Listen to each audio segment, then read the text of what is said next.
የአቦል ዜና ቤተሰቦች ዛሬም ለእናንተ ይሆናሉ ያልናቸው መረጃዎች ይዘናል። በቅድሚያም ርዕሶቹን እናስደምጣቸዋለን። የአዳዲስ ኮንዶሚኒየም ግንባታ እየተፋጠነ ነው ተባለ። መንግስት የመኖሪያ ቤት ችግሮችን እየቀረፈ እንደሆነ ተገለጸ። የጀነራሉ ቤተሰቦች ጀነራሉ የት እንደታሰሩ እንዲነገራቸው ጠየቁ።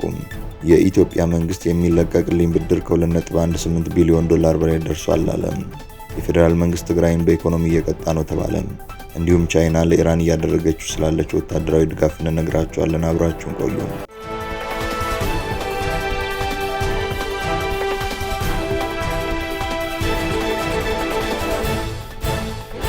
ሰላም ጤና ይስጥልን። ይህ አቦል ዜና ነው።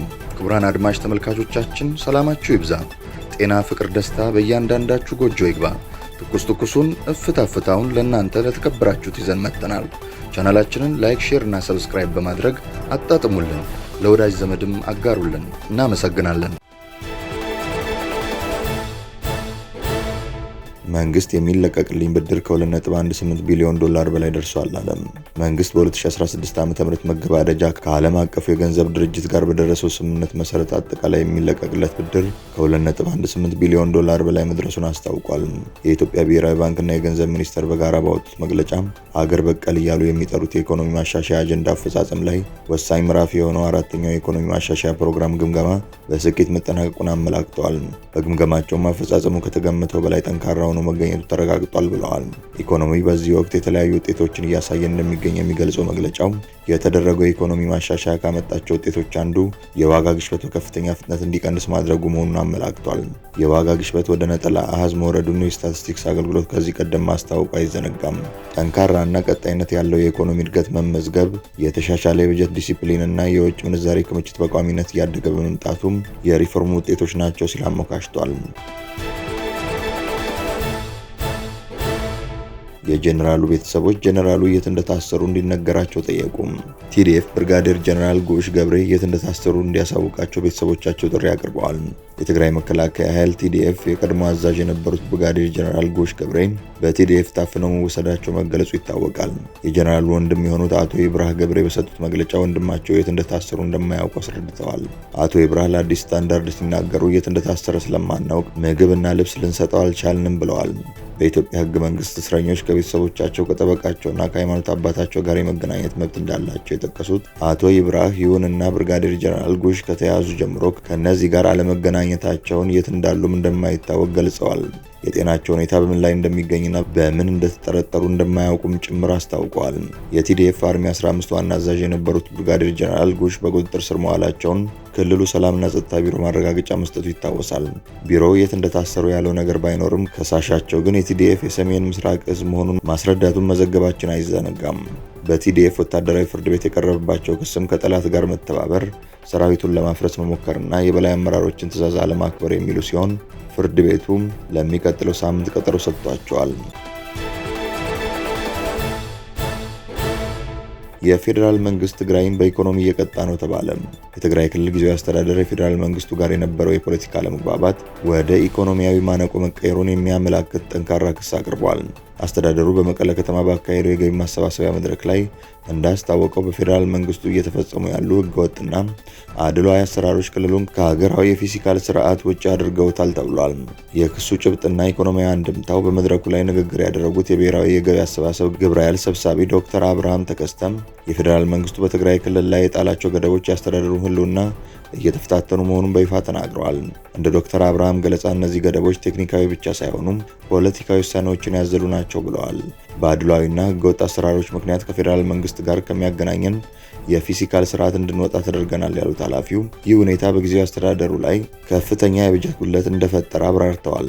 ከትግራይ ክልል ጊዜያዊ አስተዳደር ይህ ክስ የተሰማው የፕሪቶሪያው የሰላም ስምምነት ከተፈረመ በኋላ የፌዴራል መንግስቱ ለማህበራዊ አገልግሎቶችና ለክልሉ በጀት ይለቃል ተብሎ ይጠበቅ የነበረ ቢሆንም በተግባር ግን የክልሉን ወጪ የሚሸፍን በቂ በጀት እየተለቀቀ አይደለም የሚል ቅሬታ በተደጋጋሚ በሚሰማበት ወቅት ነው።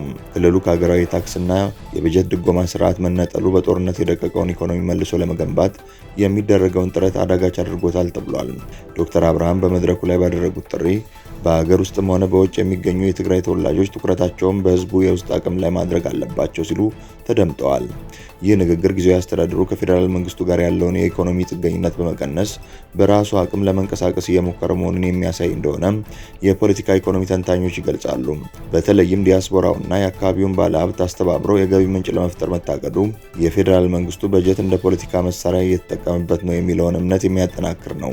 የፖለቲካ ተንታኞች እንደገለጹት ይህ የትግራይ ጊዜያዊ አስተዳደር ክስ በፌዴራል መንግስቱና በመቀለ መካከል ያለው ግንኙነት አሁንም በጥርጣሬ የተሞላ መሆኑን ያሳያል። የፊስካል ፌዴራሊዝም መርህ ክልሎች ከፌዴራል መንግስቱ በጀት እንዲያገኙ የሚደነግግ ቢሆንም ይህንን በጀት መከልከል ወይም ማጓተት በተዘዋዋሪ የኢኮኖሚ ማዕቀብ እንደሆነ ይቆጠራል። የአዳዲስ ኮንዶሚኒየም ግንባታ እየተፋጠነ ነው ተባለ። በአዲስ እይታና አሰራር የተጀመሩ የጋራ መኖሪያ ቤት ህንፃዎች በጥራትና በፍጥነት ግንባታቸው የተከናወነ ነው ሲል የአዲስ አበባ ቤቶች ልማትና አስተዳደር ቢሮ አስታወቀም። ቢሮው ትላንት ጥር 13 ቀን 2018 ዓ.ም ባስተላለፈው መረጃ በቃሊቲ ወርቁ ሰፈር ሳይት በመንግስት አስተባባሪነት እየተገነቡ የሚገኙ የጋራ መኖሪያ ቤቶች በበጀት ዓመቱ መንግስት ልዩ ትኩረት የሰጠውን የቤት አቅርቦት ለማሳካት ጥራትና ፍጥነትን መሰረት ያደረገ ግንባታ እየተከናወነ ይገኛል ብሏል። በአዲስ አበባ ቤቶች ልማትና አስተዳደር ቢሮ የቤቶች ልማት ኮርፖሬሽን በምዕራብ ቅርንጫፍ ጽህፈት ቤት ስር የሚገኘው በቃሊቲ ወርቁ ሰፈር ሳይት እየተገነባ የሚገኘው የጋራ መኖሪያ ቤት ህንፃዎች በተቀመጠው ጊዜ ለማጠናቀቅ በቅንጅት እየተሰራ መሆኑን ቅርንጫፍ ጽህፈት ቤቱ ያሳወቀ ሲሆን አያይዞም የፕሮጀክት ክትትልና ድጋፍ በአዲስ አበባ ሳይንስና ቴክኖሎጂ ዩኒቨርሲቲ የማማከር ስራው እየተሰራ እንደሚገኝ ተገልጿል። መንግስት የመኖሪያ ቤት ችግሮችን እየቀረፈ እንደሆነ ተገለጸ። በኢትዮጵያ በመከናወን ላይ ያሉ የመኖሪያ ቤት ልማት ስራዎች በቤተሰብ ደረጃ ደህንነታቸው የተጠበቀ ዘላቂና አስተማማኝ መኖሪያዎችን በማስፋት የኑሮ ሁኔታን በማሻሻል ላይ ይገኛሉ ተብሏል። ምንም እንኳን የመኖሪያ ቤት ፍላጎት አሁንም ከፍተኛ ቢሆንም የኢትዮጵያ መንግስት መደበኛ የቤት አቅርቦትን ከማህበራዊ ድጋፍ ጋር በማቀናጀት ሰፊ ስራዎችን እያከናወነ ይገኛል። ቀጣይነት ካላቸው የከተማና የህብረተሰብ ተኮር የቤት ልማት መርሃ ግብሮች በተጨማሪ ዓመታዊ የክረምት በጎ ፈቃድ አገልግሎት የመንግስት ዋና መርሃ ግብር ሆኖ ቀጥሏል። ይህ መርሃ ግብር በጎ ፈቃደኞችንና የመንግስት ተቋማትን በማስተባበር በፈራረሱ ቤቶች ውስጥ ወይም ለጎርፍ አደጋ በሚያጋልጡ አካባቢዎች የሚኖሩ አረጋውያንንና የአቅመ ደካማ ዜጎችን ቤቶች የመጠገንና የመገንባት ስራ ያከናውናል። በእነዚህ የተቀናጁ ጥረቶች አማካኝነት በሺዎች የሚቆጠሩና ለችግሩ ተጋላጭ የሆኑ አባወራዎችና እማወራዎች አስተማማኝ መጠለያ ማግኘት የቻሉ ሲሆን ይህም እንደ ሀገር አካታች ልማትን ለማረጋገጥና የኑሮ ደረጃን ለማሻሻል ኢትዮጵያ እውን እያደረገች ያለውን የማያቋርጥ እድገት ያሳያል ሲል የቤቶች ልማት ቢሮ በፌስቡክ ገጹ አስፍሯል። የቻይና ወታደራዊ ጭነት አውሮፕላኖች ወደ ኢራን እየተመላለሱ መሆኑ ተሰማም። እንዲህ አይነቱ ወታደራዊ እንቅስቃሴ እጅግ ብርቅ የሚባል ሲሆን ቻይና በይፋ እንደሚታወቀው እንዲህ ያለ ግዙፍ ወታደራዊ ድጋፍ በአጭር ጊዜ ውስጥ ለኢራን ልካ እንደማታውቅ ዘገባዎች አመላክተዋል። በሌላ በኩል ሩሲያ ምንም አይነት ድምፅ ሳታሰማ በዝምታ ወታደራዊ ድጋፎቿን እያደረሰች ትገኛለች ተብሏል። በተቃራኒው ደግሞ ዩናይትድ ስቴትስ የጦር ጀቶችንና ግዙፍ የጦር መርከቦችን ወደ ቀጠናው እያስጠጋች ነው። እነዚህ ግዙፍ የጦር መሳሪያዎች ግልጽ መልእክት አላቸው።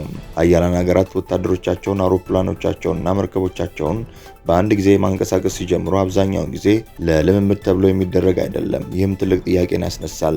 ዓለም ገና ያልሰማችው እነሱ ግን የሚያውቁት ሚስጥር ምንድን ነው?